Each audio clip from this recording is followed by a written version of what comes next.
आता बातम्यांचा घेऊया सविस्तर आढावा। राजकारणात नसूनही नेहमी चर्चेत असणाऱ्या मिसेस मुख्यमंत्री अमृता फडणवीस यांनी एक राजकीय बॉम्ब फोडला। शिवसेनेतल्या बंडावेळी मुख्यमंत्री देवेंद्र फडणवीस हुडी घालून शिंदेंना भेटायला जायचे असा गौप्यस्फोट अमृता फडणवीसांनी एबीपी माझावरच केला होता। आता पुन्हा एकदा 2019च्या राजकीय महानाट्याचा आणखी एक गौप्यस्फोट त्यांनी एबीपी माझाशी बोलतानाच केला। एबीपी माझाच्या कार्यकारी संपादक सरिता कौशिक यांच्या कॉफी विथ कौशिक या पॉडकास्ट शोच्या पहिल्याच भागात अमृता फडणवीसांनी एक किस्सा सांगितला। 2019 मध्ये विधानसभेच्या मतदानाआधीच अमृता फडणवीसांनी उद्धव ठाकरे भाजपची साथ सोडतील अशी शंका मुख्यमंत्र्यांजवळ बोलून दाखवली होती। अमृता फडणवीसांचे हे भाकीत नंतर खरं ठरलं, पण फडणवीसांना त्यावेळी ठाकरेंवर गाढ विश्वास होता असं अमृता फडणवीसांनी सांगितलं। तसंच फडणवीसांच्या मुख्यमंत्रीपदाच्या पहिल्या आणि दुसऱ्या टर्म मधला एक महत्त्वाचा फरकही अमृता फडणवीसांनी पॉडकास्टमध्ये सांगितला। देवेंद्रजी कधी तुमच्याकडून सल्ला घेतात का? मला असं काही आठवत नाही की देवेंद्रजींनी माझ्याकडनं सल्ले घेतलेत, पण मी सल्ले दिले आहेत आणि एखाद दोनदा माझे जे टोले असतात ते एकदम टू द पॉइंट लागून पण जातात। अच्छा, म्हणजे कसं? ते खरं पण होतं। जसं मी तुम्हाला एक इन्सिडेंट सांगते। 2019 मध्ये जी समीकरण झाली निवडणुकीनंतर निवडणुकीनंतर की बीजेपीला अराउंड 105 की 106 सीट्स मिळाल्या होत्या आणि शिवसेनेला पण एवढ्या मिळाल्या होत्या की ते एनसीपी आणि काँग्रेस बरोबर जर गेले तर त्यांचं ते प्राईम राहू शकले असते। त्यांची सत्ता इलेक्शन नंतर जे झालं असं झालं। पण ते इलेक्शनच्या आधीच मी देवेंद्रजींना मी त्यांना विचारायची की अरे पण जर असं झालं की दोघांची मिळून नाही पण ह्या तिघांची मिळून चांगले नंबर झाले आणि ते तिथे चालले गेले शिवसेनेवाले, तर काय?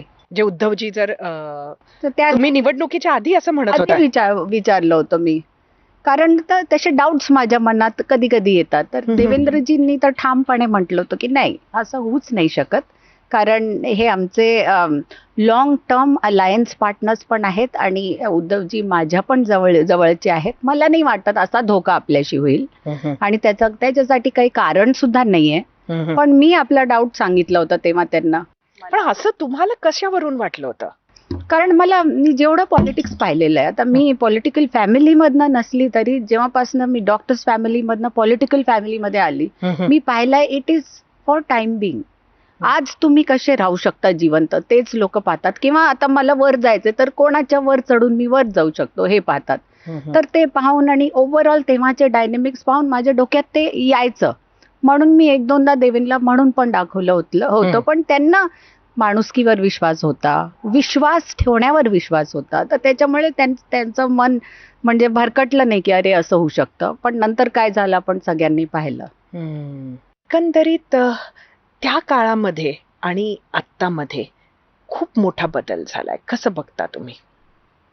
त्या काळामध्ये आणि आत्तामध्ये प्रत्येक काळात एक वेगळा बदल असतोच, पण तो काळ असा इन्सिक्युरिटीचा होता जिथे कळत नव्हतं, म्हणजे प्रत्येक पार्टीलाच एक इन्सिक्युरिटी होतीच, कारण कोणाकडेच नंबर्स नव्हते की ते एकदम स्ट्रॉंग पार्टी म्हणून पुढे येतील आणि प्रत्येकाला प्रत्येकाची गरजच होती।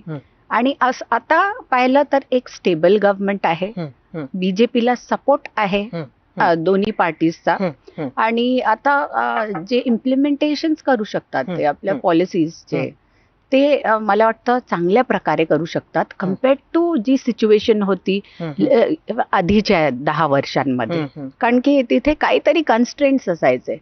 उद्धवजी पण जेव्हा होते 3 लोकांची होती आणि त्यांच्यावर कन्स्ट्रेंट्स असतील त्यांच्या वेळेस, त्याच्या आधी देवेंद्रजी होते तेव्हा उद्धवजींचं पण देवेंद्रजी खूप ऐकायचे, त्याच्यामुळे खूपदा त्यांना गिव्हअप करावं लागायचं खूप साऱ्या पॉइंट्स मध्ये, असं मला वाटतं। आता तुम्हाला वाटतं की देवेंद्रजींकडे जास्त स्वातंत्र्य आहे? त्यांना जे करायचं आहे महाराष्ट्रासाठी, जी त्यांची मिशन आहे त्यासाठी तरी ते कोणाला कन्सल्ट नाही करणार।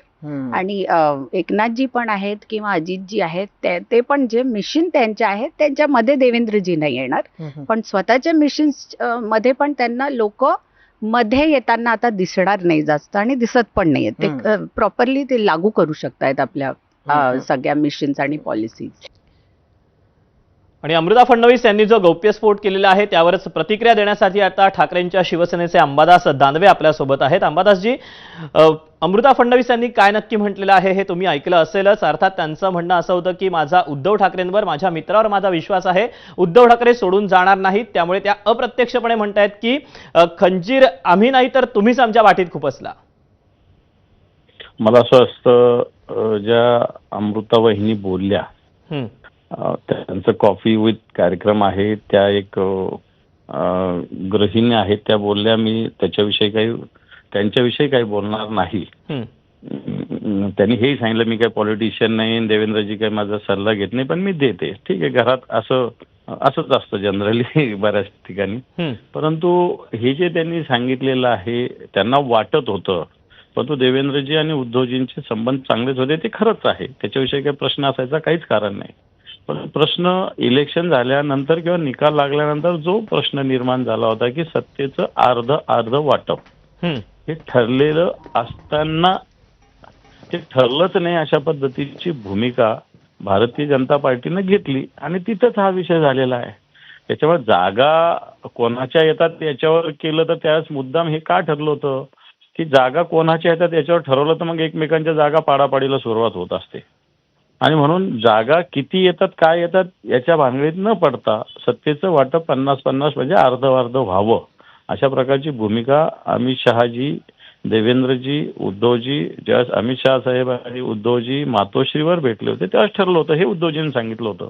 आणि हे अमित शहा साहेब आणि उद्धवजीमध्ये ठरलेलं हे ठरलंच नाही असं देवेंद्रजी बोलले.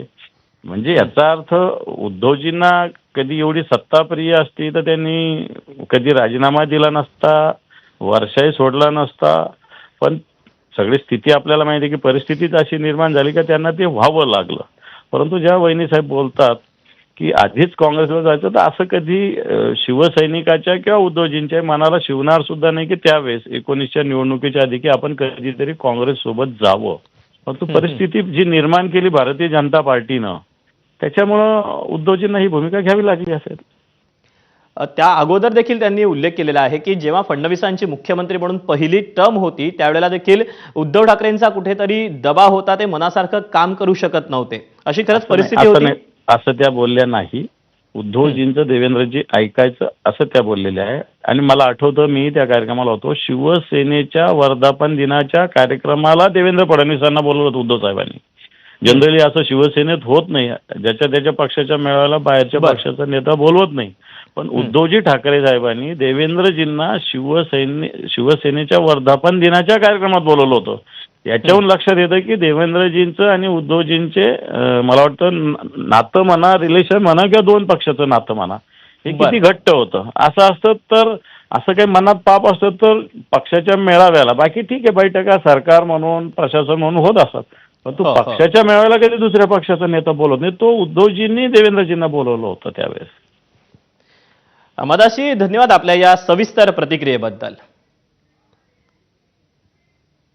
आणि अमृता फडणवीसांची ही संपूर्ण मुलाखत तुम्ही पाहू शकता आज संध्याकाळी 7:15 वाजता एबीपी माझाच्या युट्यूबवर, फेसबुकवर आणि इंस्टाग्रामवर. एबीपी माझाच्या कार्यकारी संपादक सरिता कौशिक यांच्या कॉफी विथ कौशिक या पॉडकास्टच्या